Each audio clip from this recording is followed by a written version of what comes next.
Ladies and gentlemen, wow. After a 2-week hiatus, it's been 3 weeks since I've been on the show, ladies and gentlemen. Thanks to my boy, co-host with the most, Evan Tech Proud. I'm going to bring him on here, but I am here.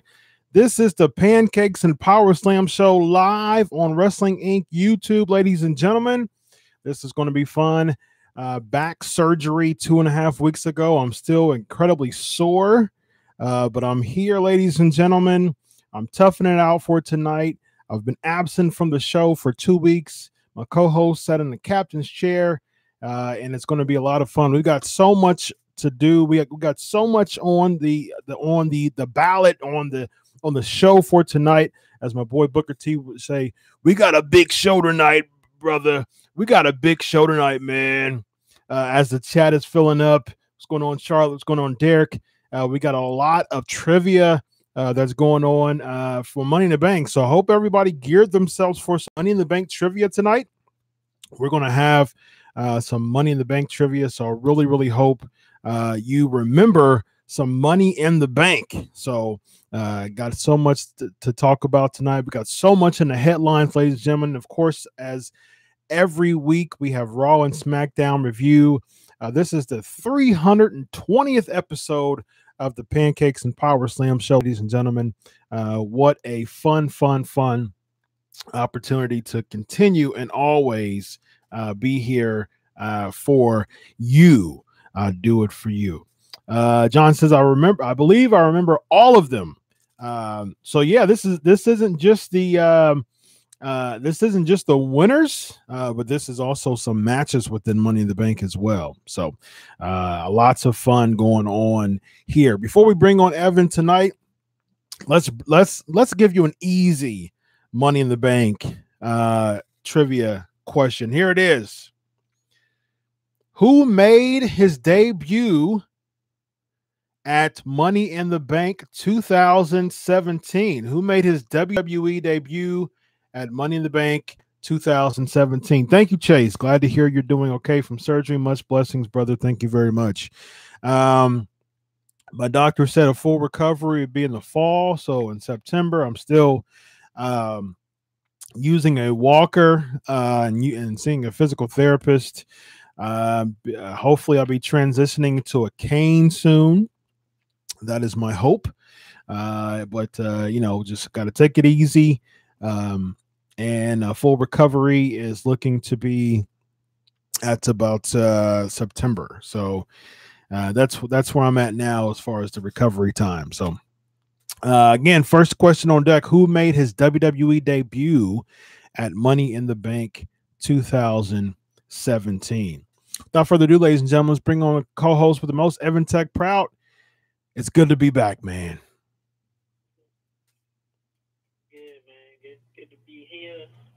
Again in the back in the co-captain's chief. Absolutely. Brandon Todd here in Baltimore, Maryland. Oh. Noah Days, I went to see the arc and everything that comes through here. Wow.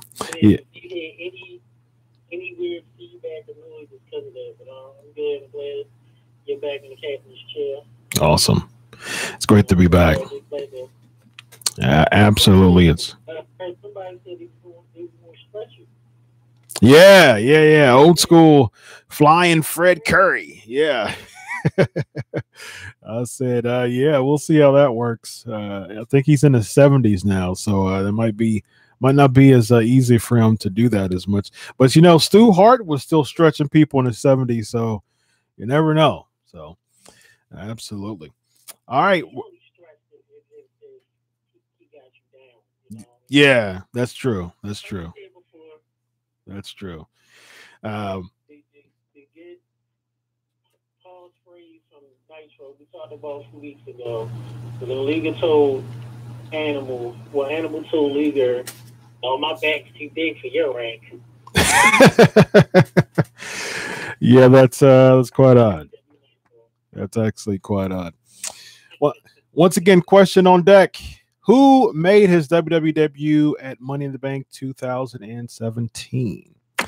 All right, without further ado, let's get to the headlines, ladies and gentlemen. We got so much to talk about. Here we go.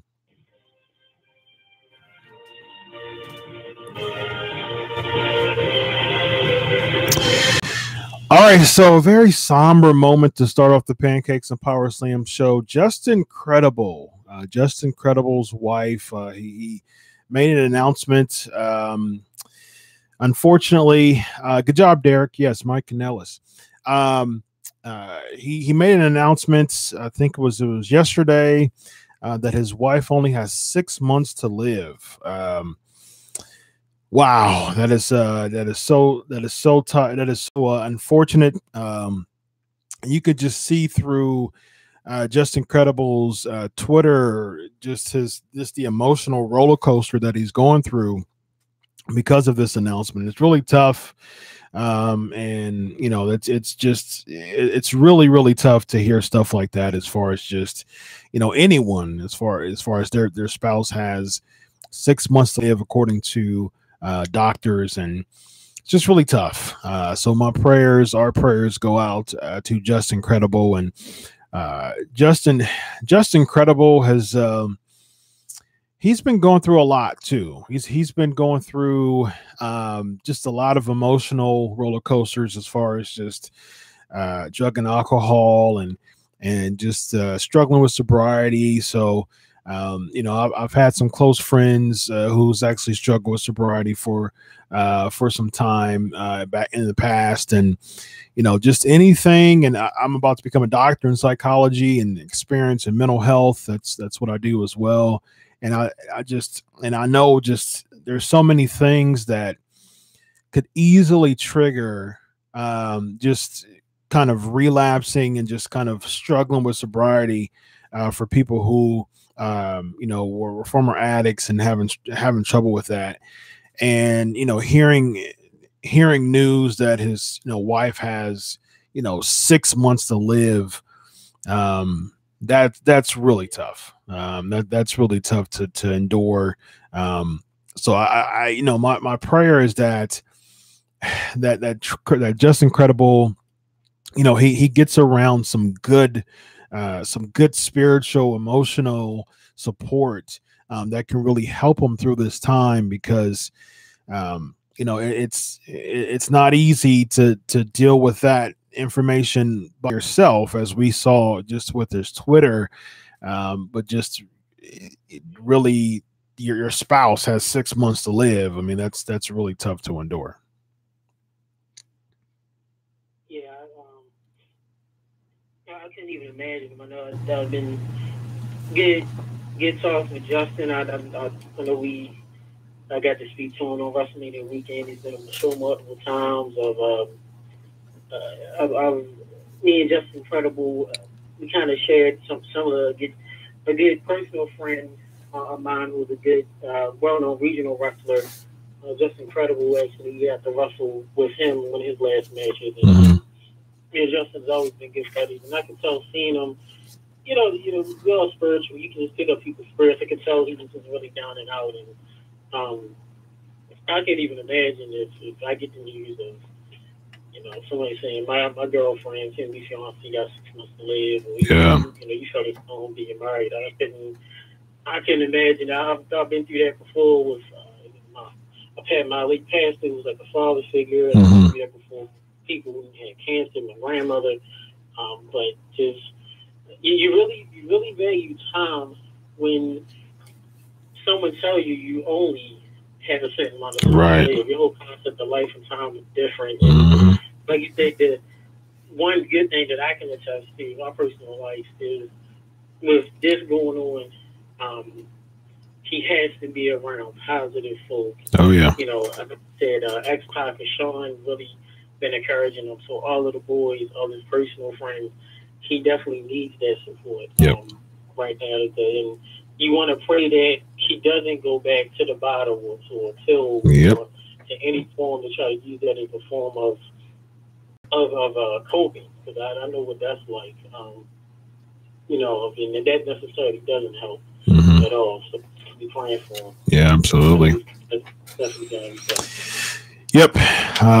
Definitely, you know, our prayers go with Justin. And, hopefully he doesn't, like we're saying, hopefully this doesn't cause him to go off track, within this 6 months, and prayerfully that's only a doctor's prognosis. I mean, both you and I are big, very strong men of faith, and it's not about what the doctor says, it's about what the good physician says, what the great physician says. So, so our prayers are that it's going to be much longer than that, and that the doctor's diagnosis is wrong. So that's our prayer. Next question. Who won the 2017 Money in the Bank match? Who won the 2017 Money in the Bank match? That is the next question on deck for John Good and Samsung Fan and Alexander. Good job. That was quick, John. Baron Corbin. Unfortunately, he didn't do too much with it, but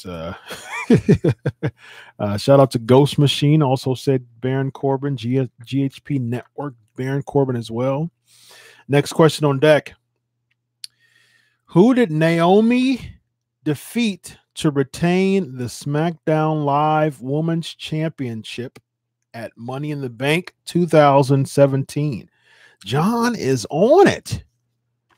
Wow. Somebody knows their Money in the Bank trivia. So this is the easy stuff. I'm giving you the 2017 easy stuff right now. As the show progressed, I'm going to get down to the nitty gritty. That is correct. Lana, still wondering why she was able to get a title shot on her first match or so. That was quite odd.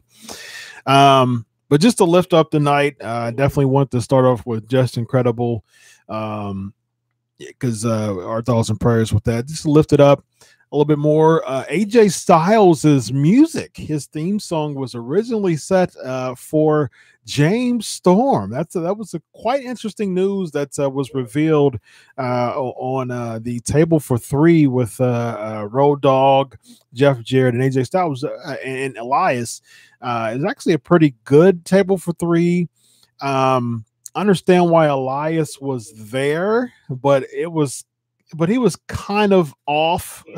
he was kind of like, I mean, Elias is the man, but I understand why he was there, just because of the music and things like that. I agree, Samsung. I miss AJ's old Grits theme song as well. I'm a big fan of Grits, anyways. But yeah, it's. I understand why Elias was there. Just what's that?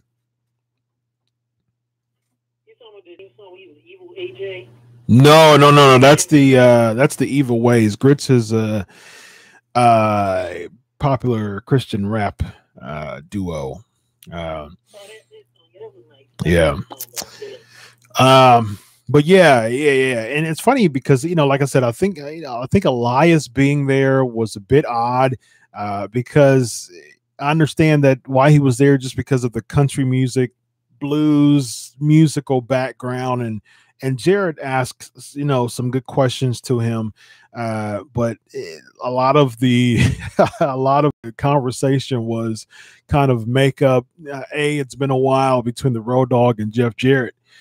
So it was, but it was a good Table for Three. So it was really interesting that Road Dogg did share that, because Jeff Jarrett was talking about how important theme music is for people's career. And of course we know that. I mean, we hear the glass shatter, we know it's Stone Cold. If You Smell, it's The Rock. And that's I've had many conversations about how important it is to, as far as the theme song is. And then Road Dogg said, just out of nowhere, he said that the AJ Styles' current theme song, Gone Undertaker, that's correct as well, it was originally set for James Storm, and he said Storm passed on it, went a different direction, and then AJ filled it in perfectly. And it's funny because now when I listen to AJ's theme song tonight, I was like, I wonder how that could be. I wonder how James Storm was able to use that Yeah, Ernie, yep, Shawn Michaels, of course, Sexy Boy.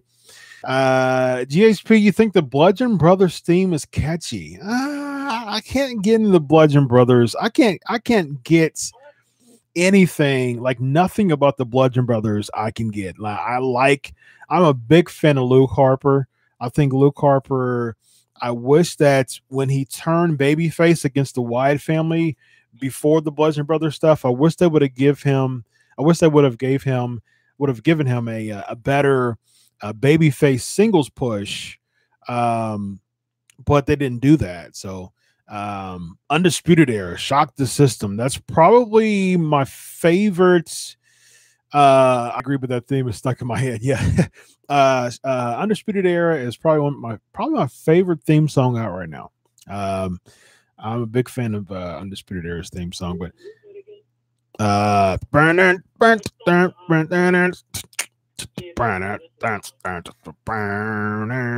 fan of that song.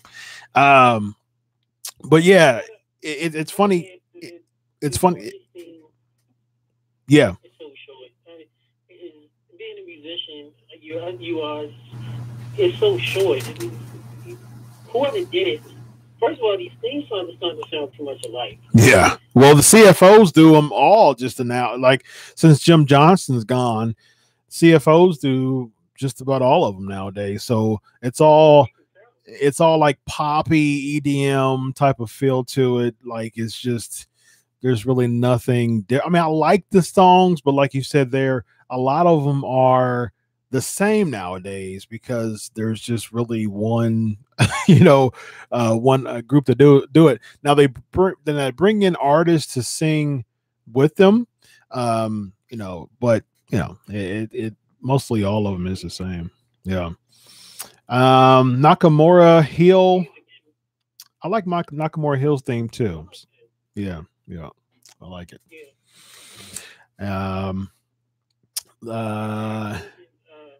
His theme sounds just like the Bludgeon Brothers theme. Some of the yeah.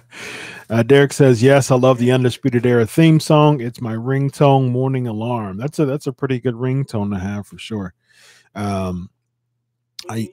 The Undisputed Era's theme song. I'm a big fan of that theme song. Yeah. Yes. Yeah. Burn it. And I love when Kyle O'Reilly comes down and does the NWO Hulk Hogan playing the guitar with his belt. I love when Kyle O'Reilly does that. Yeah. I see. I'm torn with the Undisputed Era. I'm torn with them because they're heels. That's the thing. I'm and I've said this many times before. I've been on Facebook. This is the 320th episode. This is the first time I'm actually live on the WrestleZone YouTube, Google Hangouts live. But I'll say this. So I'll reiterate for for people who maybe have seen this show for the first time. Yes, he is super over in NXT. But here's my deal. I am such a traditionalist. I am a strict traditionalist when it comes to baby faces and heels. I'm really big on that. And it gets tough, because Adam Cole is a heel, but he gets cheered and he doesn't really do anything. I mean, they gang attack and things like that, but Adam Cole doesn't really do anything to really kind of make himself a heel, and I always say this, when you're in a smart crowd, some of those crowds who like to put themselves over and you still get booed. I mean, that's when you are really doing your job. I mean, that's like Carmella, when we saw on SmackDown tonight, Carmella, I mean, like big applause for Carmella because London's a very smarky crowd and she was still getting booed, and that's a big deal. So yeah, I mean, I'm a big traditionalist. I've been a journalist for quite some time now.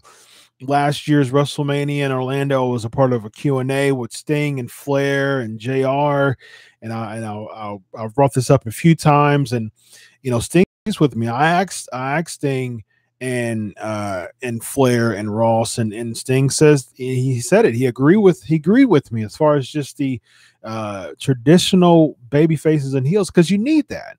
With a good heel makes a good baby face. And Sting agreed with me, and he was talking. He talked about Rick Rude and how if it wasn't for people like Rick Rude and Ric Flair, he wouldn't be who he is as Sting, because he had that good heel to make him a good baby face. And so nowadays it's so murky, it's so blurred that no one really stands out, because you got heels being faces, faces being heels, Cole getting cheered, Reigns getting booed. It's one of those things. Ernie says Rick Rude would put your girl in his trunks and do the shimmy. Yes.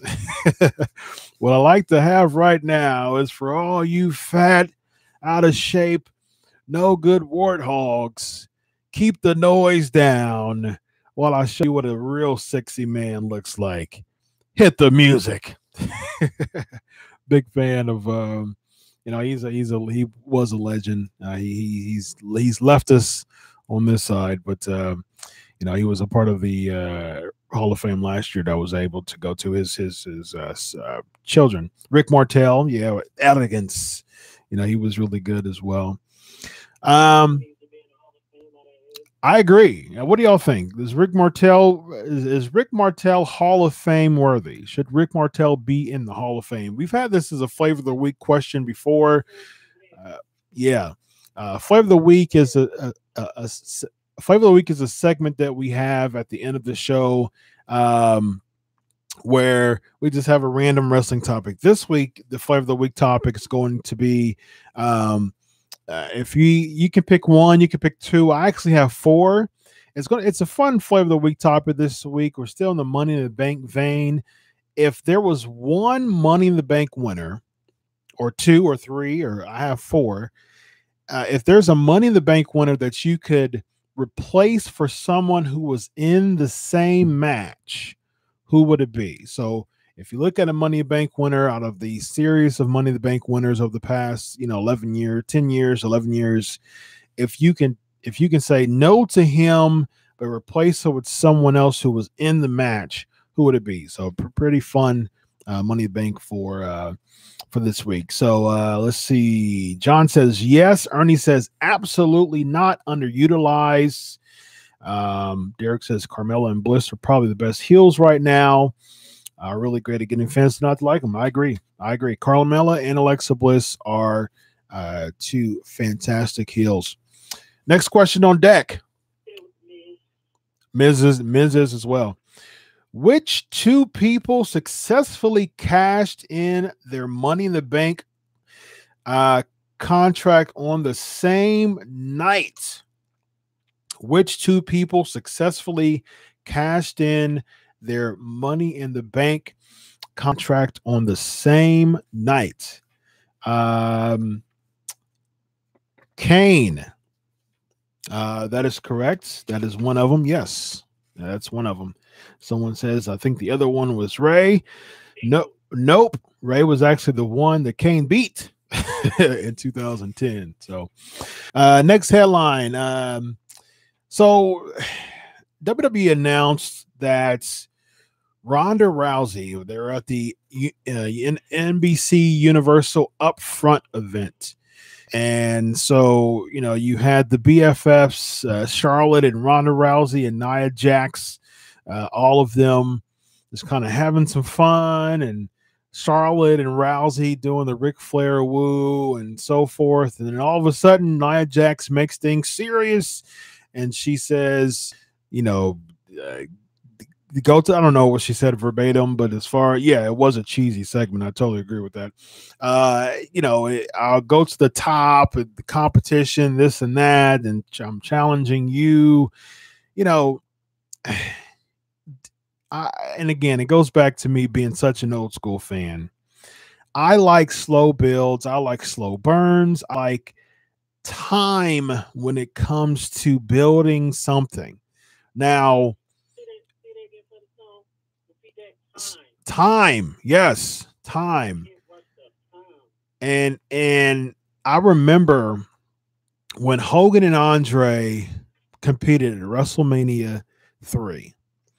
It was in January. You know, it was about a 3 to 4 month build. You know, Hogan was already, you know, he thought that that Andre was his best friend. Andre was such a top baby face for 15 years. You know, he won all the battle royals known to man. Comes out with Bobby Heenan and Hulk Hogan is flabbergasted. You know, no, brother, no. So he's shocked. He's don't do that, brother. You know, and it comes out with Heenan.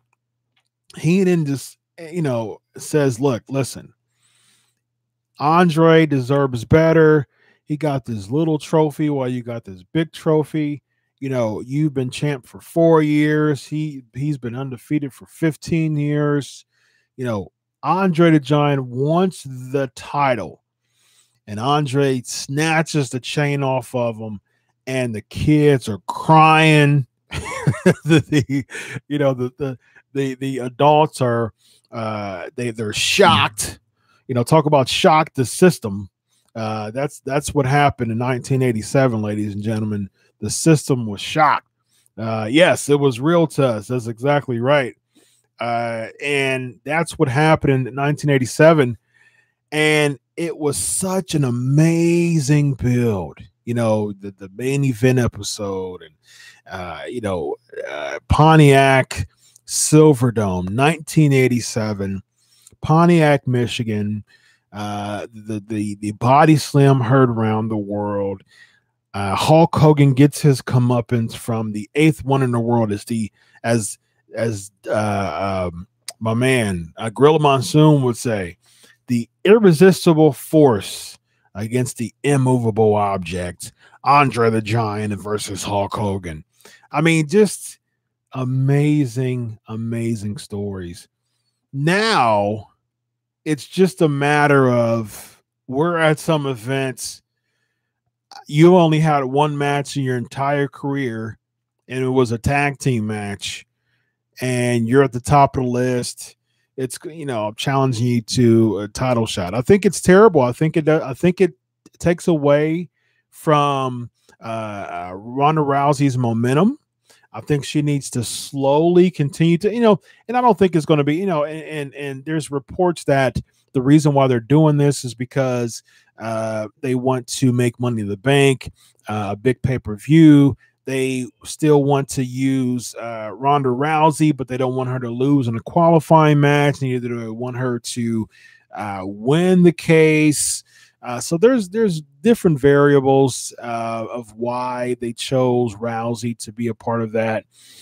But here's the thing. I mean, they didn't need Rousey to be in the Money in the Bank match.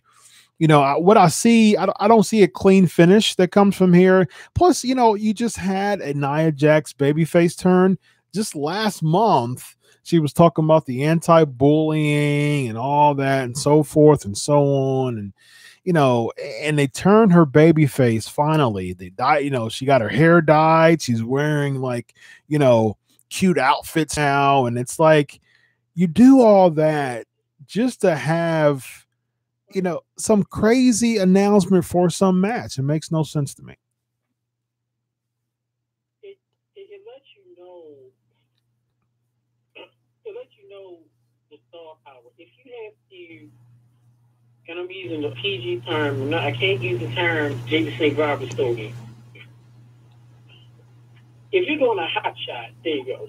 Mm-hmm. If you're doing a hot shot angle, they'll let you know the star power. You don't have enough star power around, especially the women's division. Oh, well, let's hot shot this angle and get people to watch Money in the Bank. Yep. You just had Nia Jax, who I think is a beautiful woman. I got the honor. I mean, it's not something we don't really rave too much about females in wrestling. We think of attractive. I love Nia Jax. I got to talk to her. We was on the same elevator with a beautiful woman. She just got over. Yep. It's a champion. She's a face, and she's wearing nicer outfits, even though I can't stand her ring gear. Me either. She's after school special at the last pay-per-view. It's different, blah, blah, blah, blah, blah. Yeah. I'm sorry. Something my mother used to tell me, and I never understood until I got older. My mom used to always say, some men look good until they open their mouth. I never got it. Some women are the same way. First of all, Nia Jax's voice annoys me. Oh, yeah. Me too.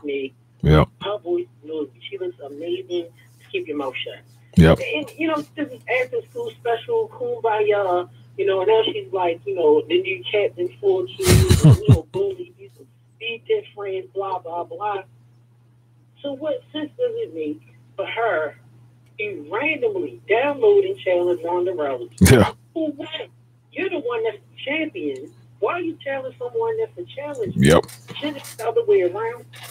Yep. It was so out of place. And I'm like, why take this build to SummerSlam? Nia is the biggest thing going on in the world. Mm-hmm. That's a great. Sasha's great. Keep building her. Ronda Rousey still could have been at Money in the Bank. Just have her for somebody in an ugly armbar thingy that she does, whatever it's called. Make her build it up. Yeah. Where Ronda Rousey, last time I checked, when you're the champion, you don't do the challenging. Yeah. Makes no sense. Right. Yeah. Yeah. It made no sense. None at all. I mean, it made no sense at all.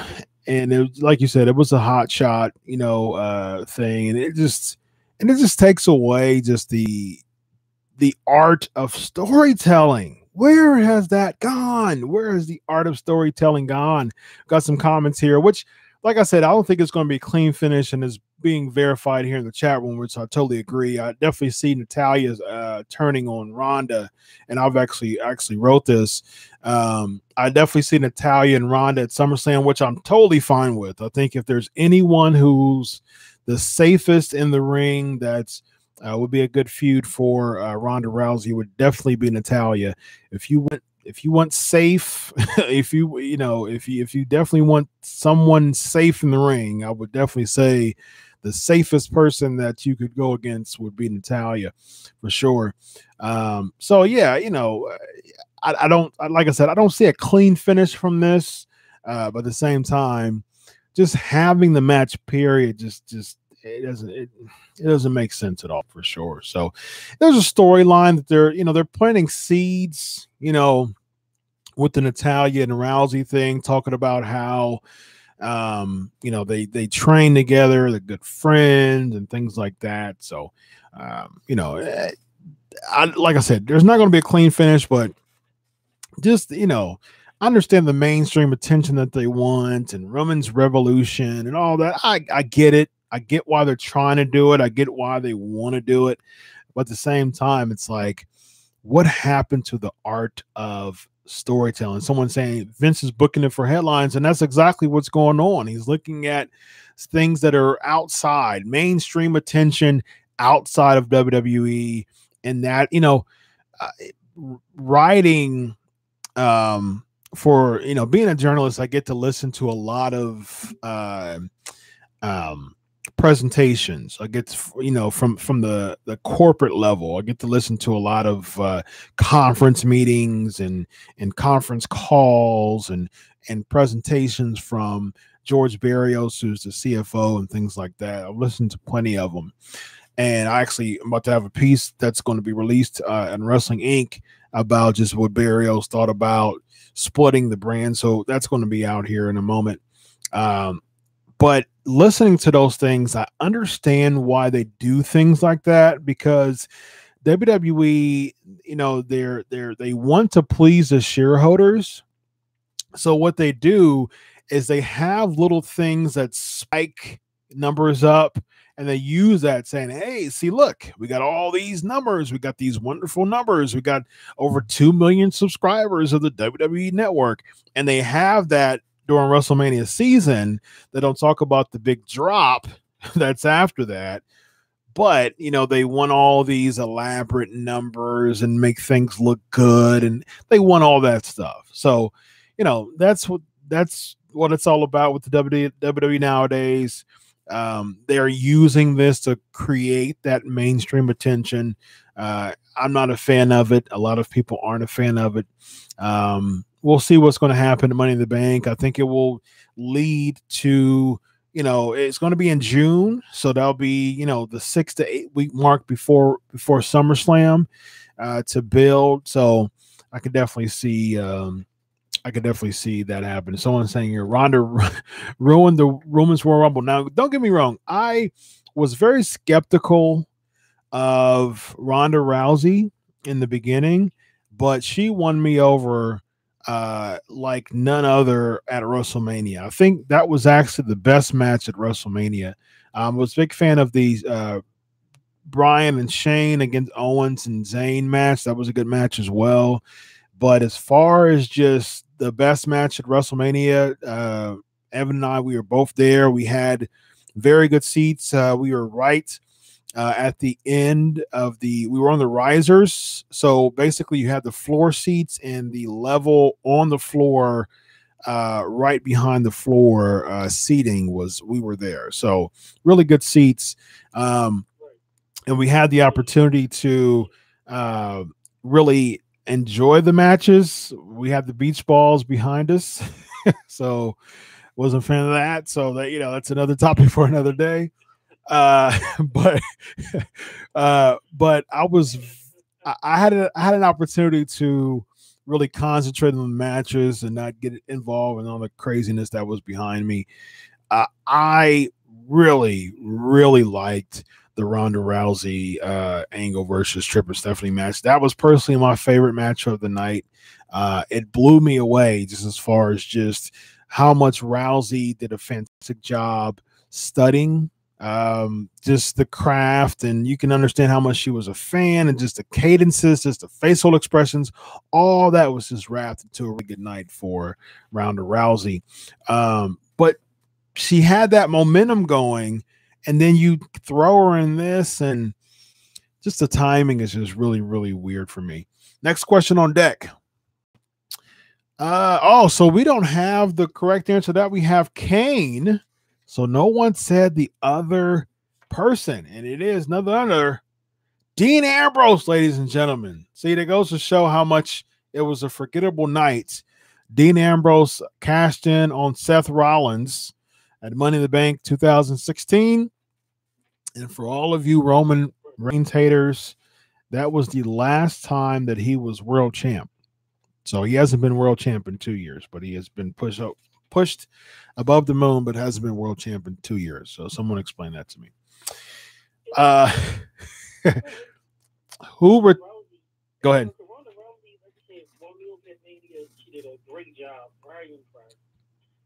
Her mic work could get a good. Oh, much improvement. She just looks. When I want her head keeps tilted to the side. Yeah. And it's like, why can you keep your head straight? Why do your head always tilt? And the Ronda Rousey is very impressive, but she still needs time in the ring. Oh yeah, absolutely. Nia Jax, who we know who she is, but the mainstream world don't know who she is yet. Yep. It's not like it's Jay Leno or everybody big in pop culture. Nicki Minaj, it's not like to that level. So Ronda Rousey wrestling up Money in the Bank. Okay, it'll get a headline on Sports Center, ABC, but it's not gonna have that because people outside wrestling will be like, who's Nia Jax? Who is she? I don't know who she is. Yeah. So once you build her up the next few months, have her do a lot of press releases, press work, like WWE always do. Have her come on the show, other shows outside, do, press appearances, interviews, to kind of build her, to build her stock for becoming like a pop culture icon. Yeah. And then have a face Ronda Rousey. Yep. I would even have her. I would even have her beat. See, we don't need face Nia versus face Rousey. Like, this would make sense if it was SummerSlam, Royal Rumble next year. Nia does a big heel turn, I thought that, I was going to be anti-bully, but you still don't like me, this and that. You could do something with Nia to make her this big monster. And Rousey has a stipulation. See, here's the thing, and this is going back to tradition again. You don't see the heels weren't necessarily good wrestlers. That's the thing. It wasn't necessarily, if you look at all the heels from back in the day, Andre, Stud, Earthquake, Typhoon, Bundy, they weren't the big, large heels were never necessarily good workers in the ring, but they were they were the people who set up the babyface to become, to get his comeuppance, to get his moment, to for the fans to say, I can't believe that, they're going through all this and they're being beat up and sabotaged, and then the pay-per-view comes around and they get their moment. That's what the heels were for, and the good heels made the baby faces look really good. So, of course, you had the Flairs and the Savages and things like that were really good in the ring, but they still were there to get heat to, for the baby faces to flush out. So, I don't know. I mean, Vince has been around that whole time to know that formula works, but for some reason, because it's a publicly traded organization, none of that matters anymore. And that's where a lot of people have an issue with. Next question on deck. Who retained the Intercontinental title by defeating The Miz in Money in the Bank 2013? Who retained the Intercontinental title by defeating The Miz at Money in the Bank 2013? And before I got an opportunity to finish it the second time, John is on the money. Curtis Axel, ladies and gentlemen. Can you believe that? Curtis Axel, 5 years ago, Curtis Axel was being managed by Paul Heyman and was the Intercontinental Champion. Now he's one half of the B team. So what a difference 5 years make. 5 years make. Next question on deck. Next headline. Next headline is Chris Jericho. So next, Michael McGillicuddy. That was before Axel, which was even worse, ladies and gentlemen. Can you believe that Michael McGillicuddy and David Otunga were tag team champs at one point of their careers? That's and even worse, David Otunga was tag team champs with John Cena. I think it was like for one Raw they were champs. It was wow. Talk about your tag team division at that time. That was quite bad. Chris Jericho, the reason why he was removed from the casket match at the Greatest Royal Rumble. So the speculation is that half a day. It wasn't even half a day, was it? It was like the duration of one Raw. I think it was like from the beginning to the end of Raw. I think it was something like that. It was like no time. That it was quite sad. All right, so with Jericho's thing, it was. I got some comments. I got some feedback that it was so much in that article to understand. So I'm going to break it down right now. Okay, so basically the gist of it is, so it was originally Rusev versus Jericho, the Rusev versus Taker, the Prince of Saudi Arabia. Okay, so the original match was Undertaker Rusev. So Taz speculated that the "Bury Me Softly" tweet led to Rusev being pulled out of the match.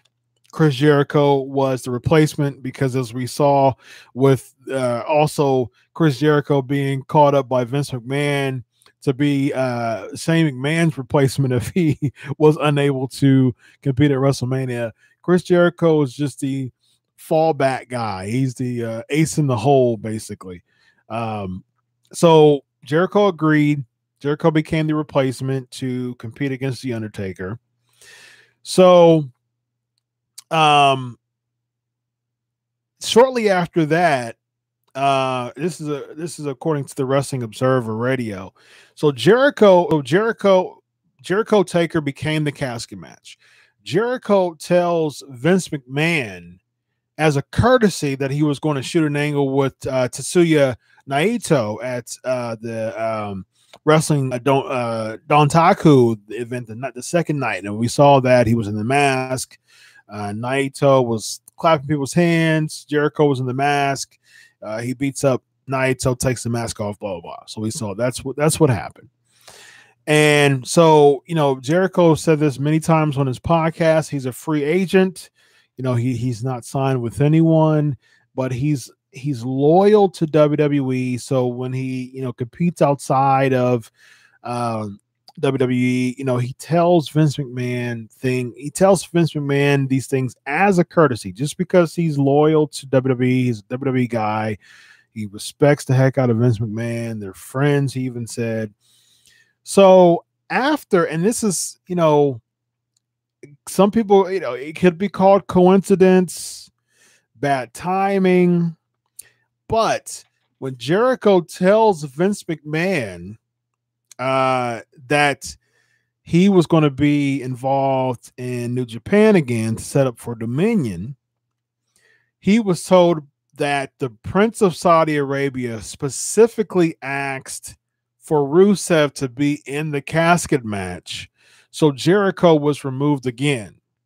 So it makes it really hard to believe that the same Prince who was aware that Rusev was being pulled from the match, and this is the same, Saudi Arabia, the Undertaker was in a featured match by himself because the Prince of Saudi Arabia, they were big into having old school wrestlers on the card. So, the biggest old school wrestler on the WWE roster right now is The Undertaker. So he was in a featured match. Jericho's next as far as just old school wrestlers. He's been there for going on 19 years. So it's hard to believe that Rusev was specifically requested by the Prince of Saudi Arabia. What it seems to be, and this is what all of this makes sense. I also wrote on the article on Wrestling Inc. Jericho's very tight-lipped about, his angles, and Don Keevan, he didn't even tell Don Callis, and Don Callis was instrumental even setting up, him and Omega. Callis had to find out by himself, and Callis explained that on the Killing the Town podcast. And what it seems of what this is all about, and this isn't confirmed, but this is basically how all the pieces are falling in the puzzle, that seemingly because Vince notified that Jericho notified Vince McMahon about shooting an angle in Japan, he was pulled because of that. And that's what it seems like, because the timing just doesn't really line up to just spell coincidence, as far as that. But in my opinion, I would rather see Rusev in the casket match anyways, because if it was Rusev or Jericho, both of them was going to lose the match, and I'm tired of seeing Jericho lose matches. So I was happy that Jericho was replaced anyways. So that's how it was. That's what happened as far as just that. But it was just really weird to that. Someone's asking, is Roz, Glenn, or Matt here too? No. So this is the Pancakes and Powerslams show. Yes. Thank you, John, for answering that. Raj, Glenn, and Matt are on Mondays and Wednesdays. The Pancakes and Powerslams podcast on Tuesday nights. I've had it on Tuesday nights for the past 6 years. This is the first night that I usually recorded, videotape it, and then put it on the Wrestling Inc. YouTube afterwards. But tonight, we're actually doing it live, and based on your support and your interaction, which has been very good tonight. We're going to actually start doing this every week. So, yeah, but it's just weird. I wouldn't call it coincidence. Someone called the pay-per-view trash juice. That was I love it. Jump to pancakes and Powerslams invasion back on. Absolutely. Yeah, it's just coincidence. Just a really coincidence. And it's really weird that Jericho would get pulled after he tells Vince. And if he like I said, Jericho's very tight-lipped as far as telling who okay, so that's at the end of the show as far as just replacement. So we'll get into that. That's going to be fun as far as who should have replaced who for the winner. That's at the end of the show. Thank you for answering that, by the way. But yeah, it was just really weird to me because, like I said, Jericho remains tight-lipped about those things. And it was reported, kudos to PW Insider. I've talked to Mike Johnson before, live and, through email. Kudos to him for breaking it. I believe they were the people that reported first. So yeah, I mean, that's a big deal because Jericho always keeps his stuff tight-lipped. And so somehow Vince McMahon knew, and then he probably told someone who told someone who told someone who leaked the information. So that's was really weird. So let's get into the next headline. Taz, this is a good question for the live chat. Taz shared his thoughts on who the most underrated person is in the WWE right now. And he felt that it was Apollo Crews. And I like that choice because I've said this many times before. And so here's Taz's kind of logistic when it comes to underrated, which I like this a lot. He believes that if you get a lot, if you've had a track record of winning championships, and if you're on TV a lot, if you get a lot of television airtime, that's not being underrated. Underrated is not much television airtime. When you get the television airtime, it doesn't really benefit to nothing. You're a great talent, but they're not really booking you according to the talent level that you have, whether it be character-wise or athleticism.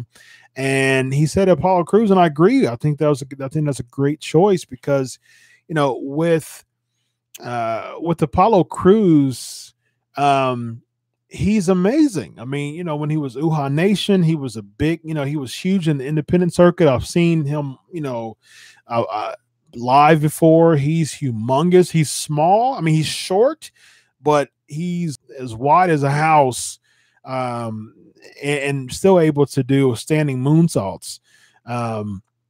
Someone said Miz, Cruz, Ty, and Cesaro. See, I wouldn't agree with Miz and Cesaro based on Taz's logic, and I agree with Taz's logic. Miz, he's been Intercontinental Champion. He's been used on he's been used on the TV quite a bit. Cesaro as well, as far as tag team champions. Ty Dillinger, I can see that. Someone is saying Chad Gable. I can see that. I can see Chad Gable. The thing is, I don't think that Vince McMahon. I don't think that Vince McMahon is happy with. I mean, I think Gable is amazing. I love that he does the rolling chaos theory. I love that he does the rolling chaos theory because I'm a big fan of what's my guy's name? Doug Williams. He does the rolling chaos theory, and I love that Chad Gable does that. But I don't think Vince is sold on how small Gable is, and it's unfortunate. But I don't think that Vince is sold on how small Gable is, as far as giving him a singles opportunity, because although he's amazing in the ring, he's just not big enough, as far as just an in-ring presence. You know how Vince McMahon is with this big man, you know what I mean? So that's the unfortunate part. Now, if Gable would go to NXT and have a singles run, I think he'd be amazing. Yeah, I think he would be. But, he's on the main roster, and he beat Jinder Mahal, but he got beat up by him. Someone saying Zack Ryder. I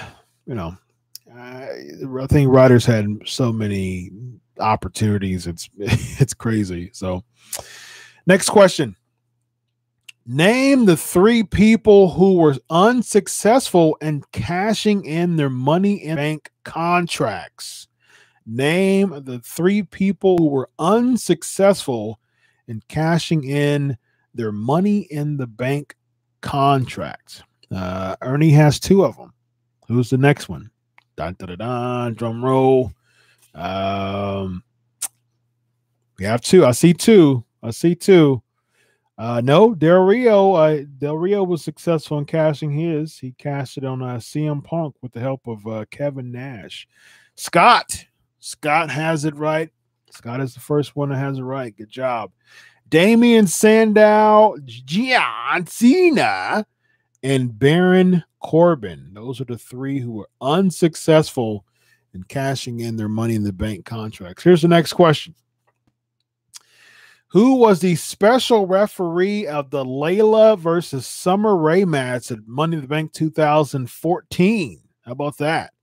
Who was the special referee of the Layla versus Summer Rae match at Money in the Bank 2014?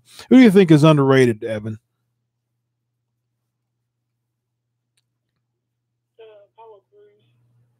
Yeah, I think so too. Definitely. I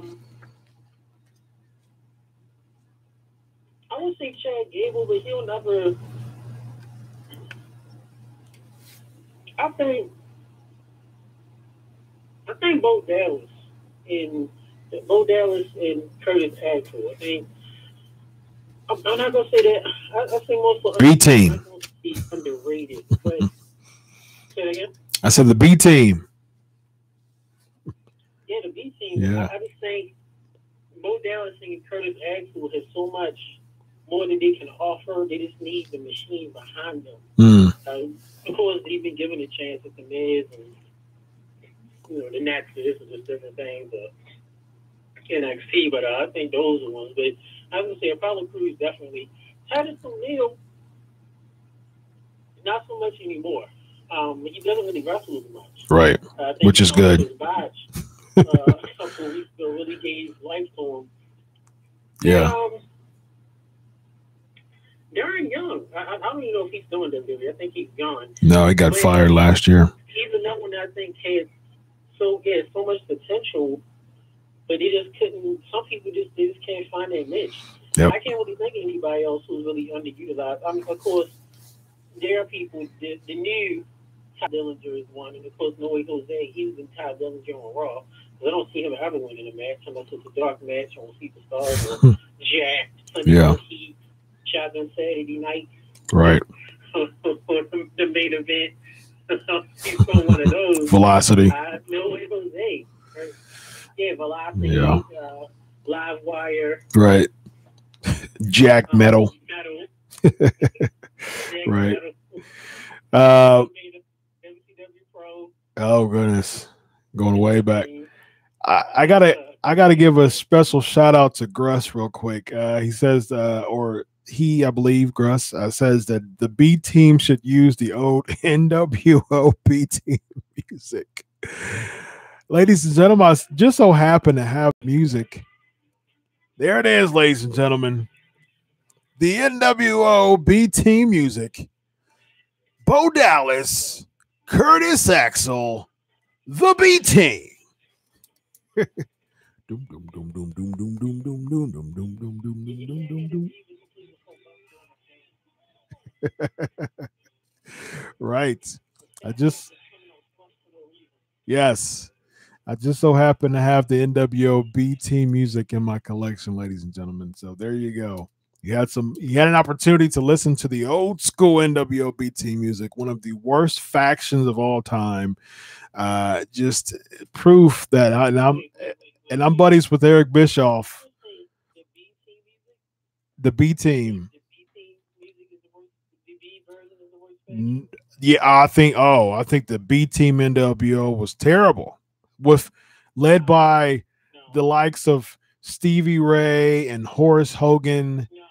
I think Masahiro Chono was in that as well. It was terrible. No, that's the B team. There was no C team. Scott Norton. Those were like the B team. It was like B. It's weird. The Wolfpack was kind of like B plus. Scotty Norton and Scott Norton and Buff. They kind of was like the B minus. That's in the beginning though. That's in the beginning. But when the B team expanded, and it was just like VK Wall Street, and it was just Brian Adams. It was terrible. It was just like what are we doing now? What are we doing? It was terrible. What would you prefer? The extended B team or the silver and black NWO with Jeffrey Jarrett? I actually I wasn't very critical of silver and black. I think it was one of those things. I was a big fan of the NWO staying tight numbered, staying small in the numbers. So I wasn't very opposed to that. I think it was actually okay, but the B team, it was terrible. The NWO B team was so bad it became awesome. That's hilarious. I would take the B team over the Dungeon of Doom circa 95. Oh, goodness. You had the likes of the Yeti. You had the Yeti. Zodiac. Yeah. Zodiac. Yeah. Z-Gangster. Oh, goodness. What was the big blob looking dude? What was his name? The Ultimate Solution. No, the other dude, the little gatekeeper dude who was in the vignettes for Kevin Sullivan. Yeah. Sullivan. Oh, goodness. I forgot. Yeah, Master or whatever, some Lord or whatever. Yeah, Sullivan. Yeah, he was.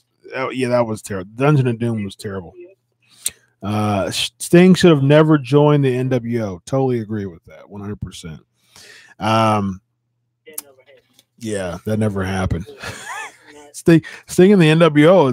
What do you mean? Sting joined the NWO? What year did that happen? Next question. Who won the Raw and SmackDown? Yeah.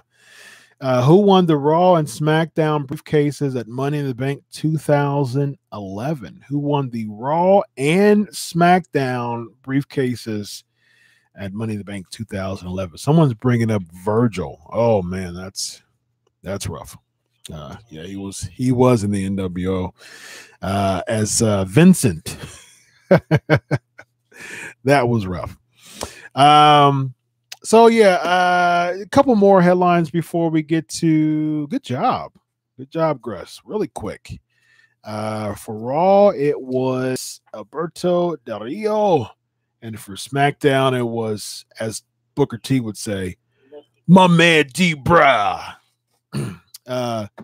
Couple more headlines before we get to the Raw and SmackDown review. So WWE filed a trademark to bring back the Great American Bash. So they did that with Starrcade, but they made it GI bro. Oh goodness.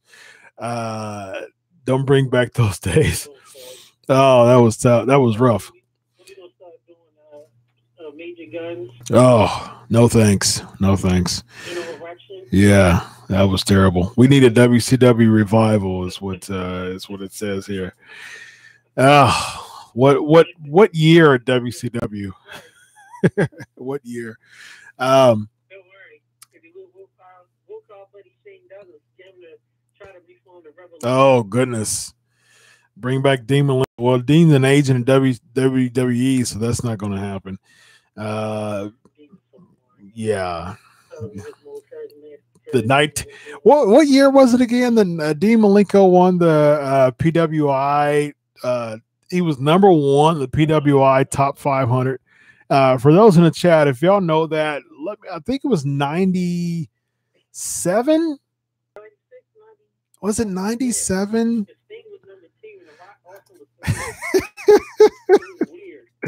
If someone knows before I get to it, let me know. Dean Malenko was number one in the PWI top 500. I think it was 97. I think it was 97, if I'm not mistaken. The year of Degeneration X and the Monday Night Wars, NWO versus WCW. Dean Malenko, out of everybody, reigned supreme. Number one. PWI. Yeah. Yep. 1997, ladies and gentlemen. Dean Malenko was number one in 1997. So according to Pro Wrestling Illustrated, somebody already said that he was like 5'2". He has some pretty good music. He has some pretty cool music though. The Iceman. But in the midst of 97, in the midst of Degeneration X, The Undertaker still, running rampant in the WWE, the heart of the NWO versus WCW, NWO versus WCW versus WWE Monday Night Wars, in the heat of all of that, ladies and gentlemen, Dean Malenko was the best wrestler in the world. And there's only one thing that I can say to that. Absolutely, ladies and gentlemen, I'd do it for you. The man of 1,000 holds. Who was the man of 1,001 holds? That's a quick trivia question there. The man of 1,001 holds. So Tampa bids for the Royal Rumble and WrestleMania. Yes, Jericho. Good job. He was the man of 1,001 holds. Yeah, so Tampa's never hosted. I mean, they hosted the Royal Rumble in 95. They've never hosted a WrestleMania. But here's the problem, though. We've already had Romania in Orlando twice and Miami. And so the Florida market just needs a break. So we need more. See, with the WWE, they want a partnership where they can have a big stadium and an arena for the Hall of Fame and NXT stuff. So you need the arena and you need the big stadium. So I'm an Ohioan, and we have the shoe, and we also have the Nationwide Arena, which is just down the street from that. The shoe's on campus, holds 100,000 people.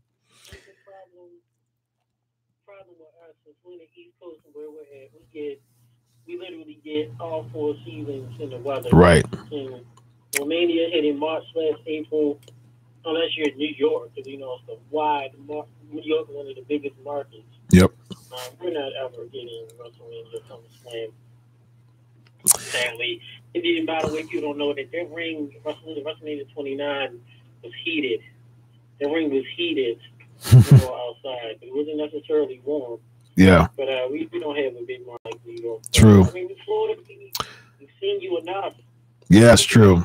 Enough with Florida for a while. Enough with Florida. Ohio does have a huge market, though. Ohio has the Nationwide Arena, and actually, it will probably be the Schottenstein Center because it's right by the shoe. So there you go. I mean, the Schottenstein Center is walking distance from the shoe. So there's your tandem there. There's your big stadium, which is a shoe. It can hold 100,000 people. And then, the Schottenstein Center would be for the NXT, the Hall of Fame, and then the Raw and SmackDown afterwards. Got some comments saying that, guess that's why they went back to NOLA, good arena with the Smoothie King arena. Then you have the Superdome for WrestleMania. Yeah, that's exactly why. Because I mean, I was there this year, and there you can throw a rock to you know, to the stadium from the Smoothie King Center. They're right next to each other, so that's good, you know, for that's the type of market they're looking for. That they have the arena, and then they have the stadium, and then the big arena close by. So, someone saying Vegas. So I guess again it goes back to what arena is close to the big stadium. So Mania doesn't need a huge arena. They should probably get smaller, to be honest. Trying to get bigger is going to hinder them. They don't need everybody on the card either. I agree with not everybody on the card, but just that, I mean, just that big fight feel, just the feel of having, you know, 60, 70, 80,000 people. You know, I've been to 2 WrestleManias this year and last year, and having that feel of being around, especially Orlando. I think Orlando was better than New Orleans as far as just the feel of it. I think just I think the extra Mania activities as far as shows and stuff like that for New Orleans was better, but I just think the overall Mania feel, Orlando was better. It was outside. There was a lot of fireworks. It was amazing. It was great. Ernie saying the feel of Miami was lit. I can definitely imagine Miami having that feel as well. So we'll see where it goes. All right. So what's your real quick? What is your you've been to 5 Gress has been to 5 WrestleManias. You need that big arena feel. Totally agree with that. Yep. What's your thoughts on Raw and SmackDown?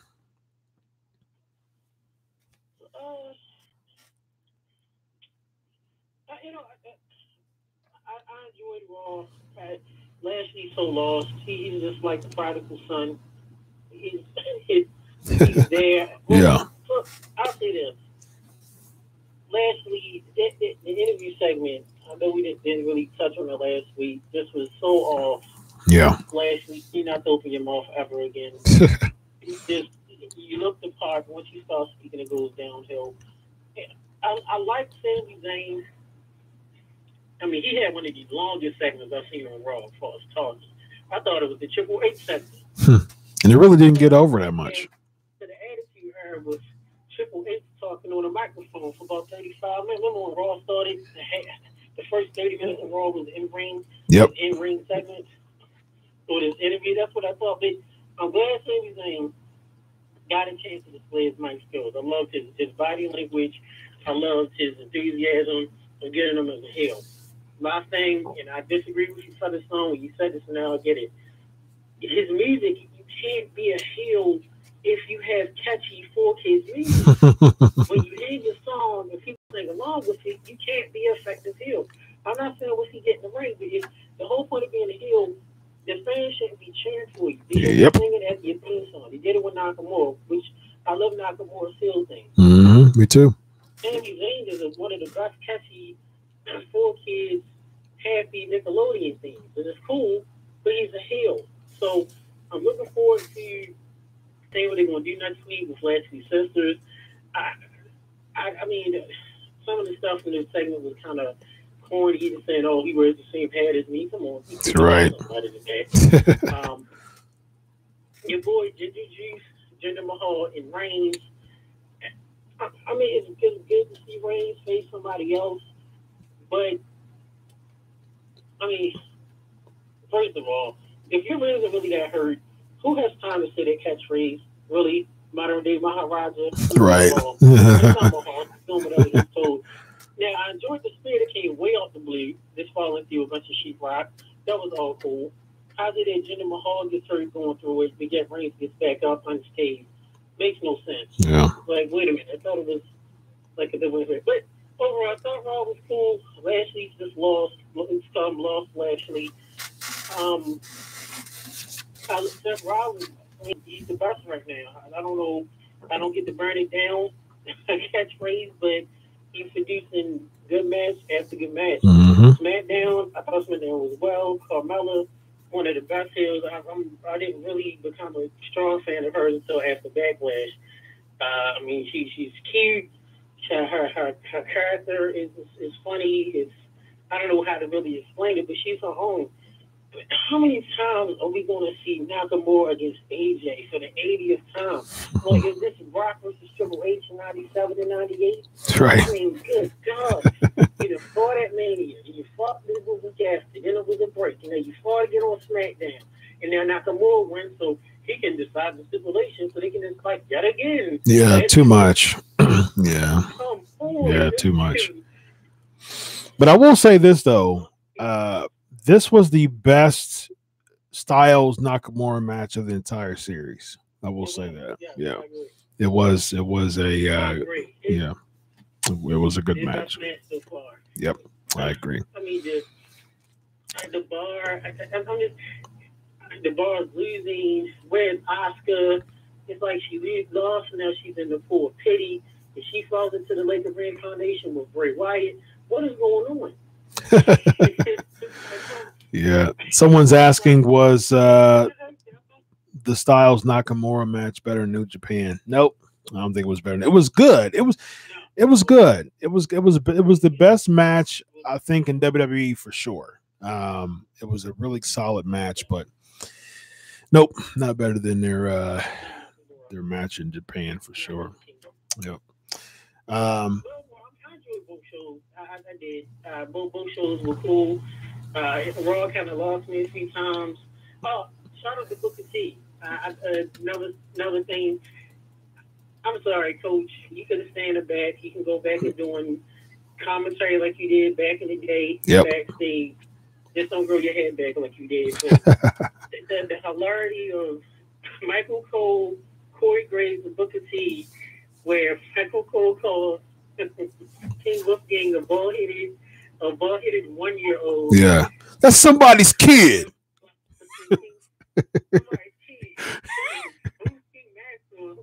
Like, oh my God, you made it the funny.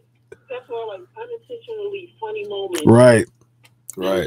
That's why I always say, Booker T, he brings the character. He brings that character that he needs, that the commentating needs. It's just kind of bland. I mean, I like Coach, but he is a lot more bland than when the Booker man comes in. Yeah. So as far as my thoughts real quick, Raw and SmackDown, Reigns and Jinder Mahal, I'm not excited about that at all. I'm not totally opposed to it, but I'm not excited about it for sure. People say that they should turn Bobby Roode heel. Okay, listen, if they turn Bobby Roode heel, cut the glorious, cut the whole, when you get to the point where none of the fans are chanting glorious and singing with him, okay, then make him heel. But if the fans are going to do the same exact thing that they're doing now, but he's just wrestling bad guys, or he's just wrestling baby faces, there's no need to turn him heel because it'll just be the same thing. So if you're going to turn him heel, get to the point where people are going to boo him, not do if they do the exact same thing, there's no need to turn him for sure. I like Lashley a lot. It's just he needs a character overhaul for sure. So he's someone with 3 sisters, I guess. So I'm a big fan of Ember Moon. She's probably my favorite on the roster right now. Her and Asuka.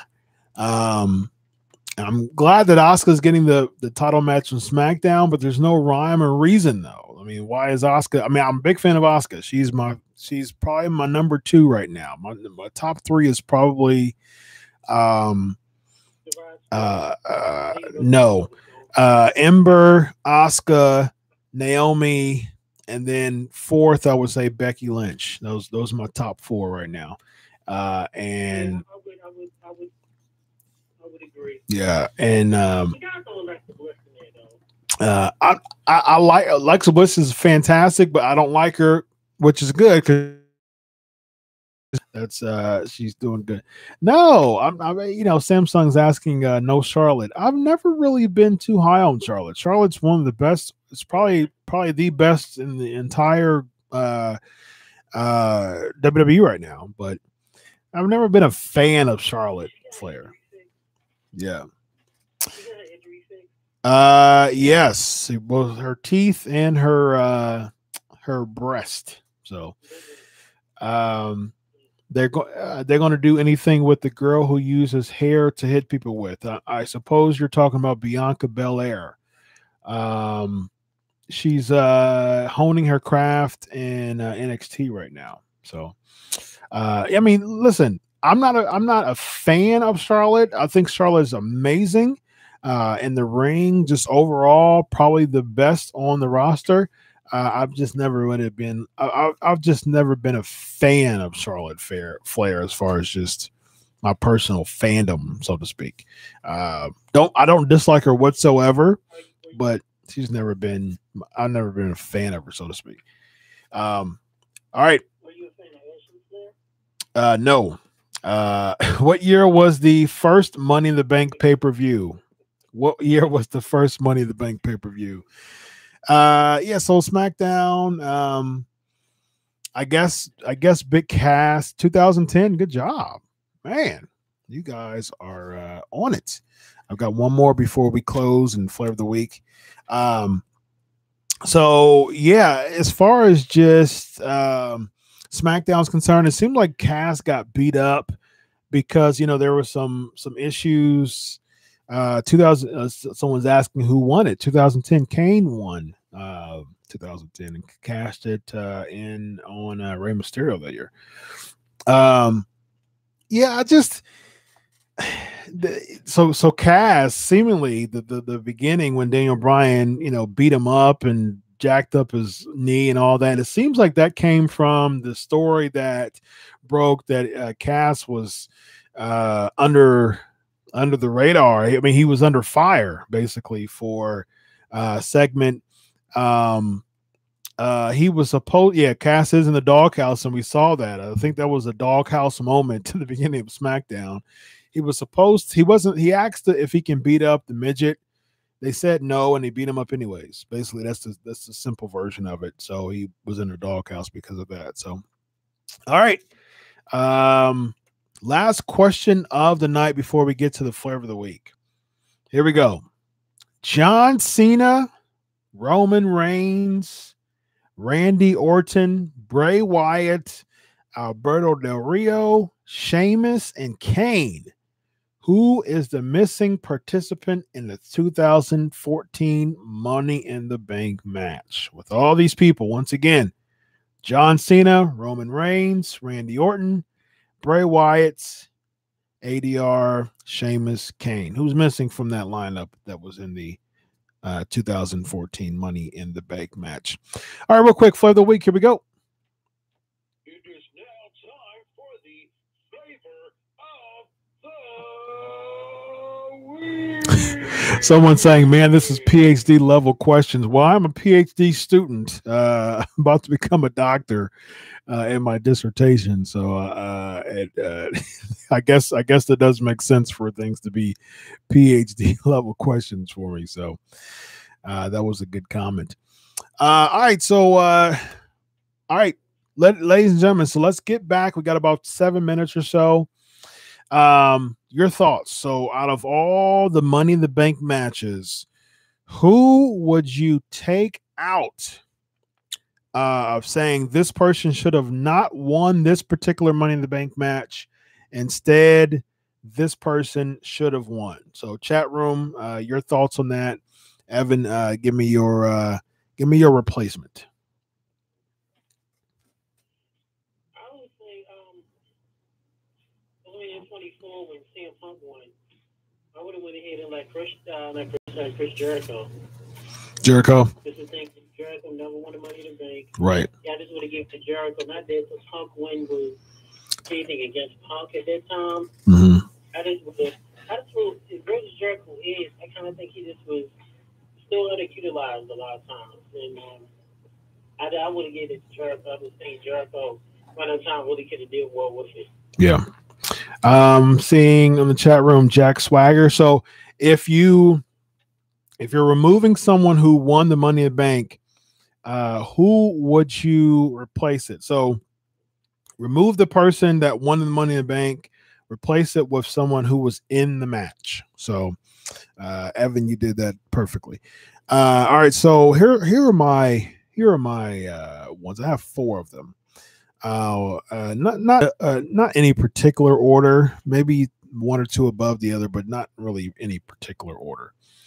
So I got Money in the Bank 2013. Of course, I don't think Damien Sandow should have won that. I think that was a terrible call, which was proof because he didn't even successfully cash it in. I think Cody Rhodes should have won that role. He was the MVP of that Money in the Bank. That was actually his migration to a face turn because they were doing the whole Rhodes Scholars thing at that time. And I think that, that was probably one of the peak moments of Cody's career as far as what they should have done. That was probably the biggest time that he was kind of world championship material at that time. They definitely should have done that. 2012, the year before, John Cena was like 5 people. It was like a former world champions Money in the Bank, which was a terrible idea, terrible concept. John Cena winning the Money in the Bank was just awful. And plus, he didn't even cash it in successfully. It was terrible. It was definitely a throwaway. I think Jericho should have won that year. Like you said, Jericho never won the Money in the Bank. It would have been interesting to see Jericho cash it in. But next one's I'm buddies with Jack Swagger. But him winning that Money in the Bank that year was just, it was not good. It was not good at all.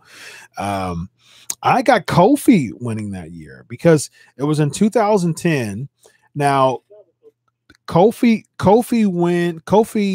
won, that was after coming out of a hot year. I think 2009 was probably Kofi's best year because he was feuding with Orton that year. It was also the time where he won the Survivor Series for his team that year. Soul Survivor, he defeated like CM Punk and Randy Orton within seconds of each other. He had a really hot 2009. I think just that momentum carrying into 2010, I think it would have been good for him to win in 2010 instead of Swagger, because Swagger came out of nowhere. It made no sense at all. Swagger took forever to unhook the briefcase. I do remember that. That was funny. And then my last one is 2009 WrestleMania 25. I don't think that CM Punk should have won 2 Money in the Banks in a row. I think that was stupid. I'm okay with him winning 20 at 24, but 25 just was, it didn't make any sense. Why would he win 2 in a row? I think Christian should have won that one because just the feel of Christian is probably one of the most underrated wrestlers in WWE history to me. And I think that Christian winning the Money in the Bank that year would have had a good appeal to it. So those are my choices for Money in the Bank. MVP should have won in 2009, someone said. Tyson Tomko. Oh, no thanks. I'll talk to Tomko. He's a nice guy, but no, he wasn't utilized properly. Maybe in TNA, but not really in WWE. But yeah. So Christian, I think he should have won that year. Ladies and gentlemen, this has been incredibly fun. Thank you so much for joining the 320th episode of the Pancakes and Powerslams show. Has been on air for 6 years plus a month and a half. So I am so happy that you get to join us. Thank you so much. Good show is what is being said in the chat room. Go to blogtalkradio.com, Pancakes and Powerslams show. I interview a wrestler every single week. Someone saying, will Jay Lethal get a shot at WWE? I think so. And I've interviewed Jay Lethal on my show. So check out the archives. I interview a wrestler every single week. I've interviewed over 100 wrestlers. Go to the archives, check out. I interviewed a wrestler before we went on live today. So for the audio interviews, go to the Blog Talk Radio, download it, support, leave a good message on iTunes, subscribe there as well. You get to listen to all the audio interviews from the archives. You name them. Jake Roberts. I mean, there's a bunch of WWE wrestlers that I've interviewed on there. Over 100 wrestlers, and I interview people every week. So stay tuned to who I'm going to interview next week. Again, subscribe to the iTunes, subscribe to Blog Talk Radio, download it. Will lastly be the newest member of Titus Worldwide. That would actually be something fun for him, at least. That was a question in the chat room. Thank you so much for all of the support. Thank you so much for saying, for sticking with it, having fun with me, for the trivia, for all the involvement. I'll be here next week, Lord willing, next Tuesday. So check it out. It was for what answer? Real quick, Cesaro, for what answer? I don't remember what question. Yes, Cesaro. That is correct. I'm glad you brought that back up. Yes, that is correct. Cesaro was the missing person. I'm glad you brought that back up. All right, so ladies and gentlemen, 320 episodes in the books. Thank you so much for having so much fun with us tonight. On behalf of Evan Tech Proud from Under the Mat Radio, I am Chris Featherstone, Wrestling Inc.'s own. Check out my articles. Check out, he wins the Eagle belt. So I got 3 belts. I've got the I got the World Championship, you can see there, and also got the WWE Championship, as you can see there, the newest one. So yeah, there's 3. On behalf of Evan Tech Proud, ladies and gentlemen, once again, I want to thank you so much for being a part of Pancakes Power Slam show tonight. Always remember, have a great week. Enjoy your week of wrestling. And ladies and gentlemen, always remember, I do it for you. God bless. Have a good night, everyone. Bye-bye.